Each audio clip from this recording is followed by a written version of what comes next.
I want to talk about filmmaking really quick. We get 20 movies, and it's kind of a film history in a nutshell because you kind of see the progression of how movies are being made and the technology that's being used at the time. This movie, I think, is very particular as much as we're going to shit on this movie. I think this movie is very particular because you get to see early 2000s filming techniques that were just like super popular at that particular point in time that we don't use anymore because it looks cheap. Yeah. But the main thing you got to realize is that digital film editing started becoming a thing. People started editing movies more and more on computers, which also lended to using different techniques that you couldn't do prior to. And at the time, they were still shooting on film. Still shooting on film, not digital. They would scan the physical film, and then they would edit it on non-linear editing software. And then I think go back to the negative or whatever. I think they would go back they and would then process recut it. it. Yeah. But yeah, it was like a sweet spot in history where it was shot on film, not on video, like we're doing right now, and then edited in digitally, and then pieced back together with the film. Weird. Because of the technology, and you can still do this. Charlie could pull this into his editor right now and do a lot of the same techniques that they're doing in this movie. So there's a lot of ramping, and there's a lot of slow-mo in this movie. So ramping is a technique that you've seen in most Zack Snyder films where the action will speed up really fast and then slow down. So I've listed some of the moments where we see a lot of ramping. When Bond gives himself a cardiac arrest, we see ramping through the Iceland onto the new Aston Martin. We see a shot on Gustav and Miranda when Bond escapes. The Aston Martin Jaguar chase on the ice. When the general is shot by Gustav, we also see this. The same amount we also see with the lot of slow-mo, but to be particular about the slow-mo, usually when you're working movies now, they'll say, okay, we're shooting 48 frames, which means we're not going to shoot a 24 frame per second like we normally would. We're going to shoot 48 frames or 60 frames per second because when we slow that footage down, it's going to look smooth. But you don't see that here because they're shooting on film, they're shooting at 24 frames. So we have during the Korean torture sequence, especially like in the intro, we see a lot of like slow-mo that just looks very juddery. We see the fight with Zhao in the clinic. We also see some of that slow-mo. And we see it in the fight between Gustav and Bond at the end of the movie. There's a lot of like when they're punching each other and stuff like that. So as much as people will like crap on the movie for bad CGI, speeding up footage or slowing down footage, there's like a lot of it. As an editor, it makes me want to puke. It's only in this movie. Well, and just to be clear, we talked about these same techniques as far back as Connery and Lazenby, where Peter Hunt was always speeding up the film to make certain moments more energetic. But whether done digitally or with film, it still has an ugly effect. The only reason we emphasize it here is because suddenly with nonlinear editing, it was a lot easier to create these effects with the push of a couple buttons, and that's why they overuse it. We've had some slow motion in the past that was shot that way, as McCurdy explained, with shooting at a higher frame rate and then slowing it down to 24 frames for smooth motion. An example in this film would be Jinx's entrance, where they fired twice as much film through the camera so that when they played back at a normal speed, it essentially elongates time, as well as Bond's wiener. It's what happens anytime a new technology is introduced. It goes to its extreme right away, and then almost immediately it becomes cliche Like or bullet time lame. It's unfortunate, but that's how anything, it's like some new technique is there.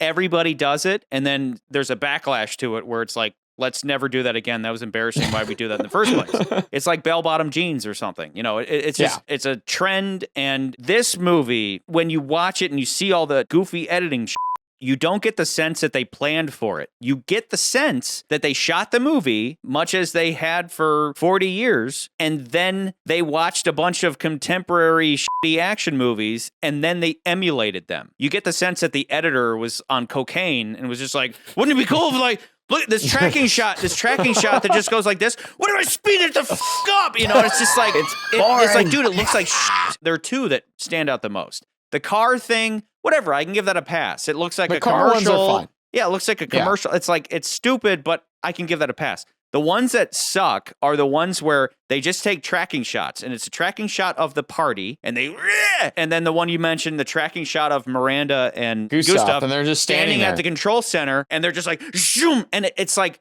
dude, stop doing cocaine for 5 minutes and delete that effect and just cut the fucking thing like normal. God damn it. I hate when the one where Zhao's rotating around Jinx, and it's like all he's doing is turning, and they have to do it just because he's wearing the Matrix coat. Nans, you actually mentioned this about the shitty rear projection. Because this movie, when it came out, like that was one of the big criticisms was the bad CGI. I would point out some of the green screen work is pretty bad. We got the fight on the hovercraft. We also have Bond coming out of the harbor in Hong Kong, looks awful. We have Jinx diving, looks awful. But that scene's also like heavily CGI'd, looks terrible. You have Bond running down the side of the dome. And you also have some bad CGI with the rocket car. That whole sequence with the avalanche. The tone setter is the gun barrel.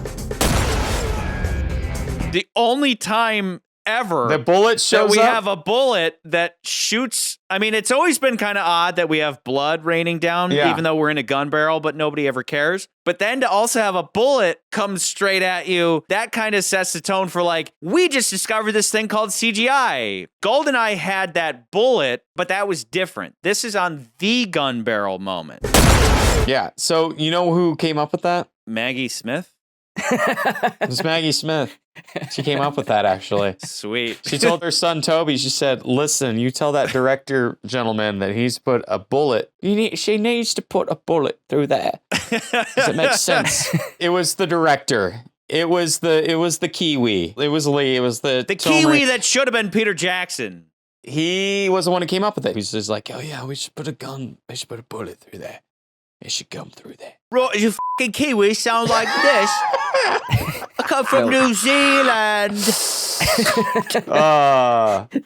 So yes, that was his contribution to this film. He's sick if like the fucking bullet got shot out of his gun and it went right into the gun barrel. You're saying that Bond's accuracy is so pinpoint that he can shoot another guy through their gun barrel to the point where it wouldn't even kill them because it would just get stuck in the gun. Charlie, this is James Bond we're talking about, okay? This is James Bond. Now, granted, I did talk shit about Tomorrow Never Dies and The Satellite and how that looks bad. So I will say this. The CGI that they use, it looks better than what it looks in Tomorrow Never Dies. So I will give the movie that. The Satellite itself looks incredible next to Carver's Satellite. It does. It looks a lot better. Great. You can tell there was some progression and like they figured out how to make this look somewhat more realistic. This goes back to when we were talking about GoldenEye, and I was like, the way you're supposed to use CGI, if you have a brain in your head, is you don't rely on it heavily. You use it in a way where you can either shade it, shadow it, or leave it in the background. You use it in a subtle way to where people go, oh, I didn't even realize...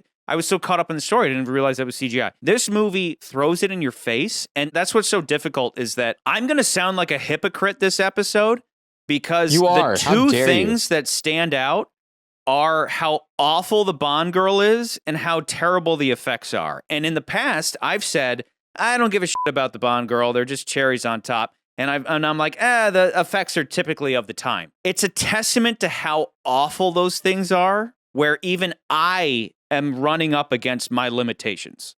My limitations being Halle Berry and the shitty fucking CGI fest that this movie is. For me, it doesn't ruin the movie that much. I can look past the CGI, to be honest.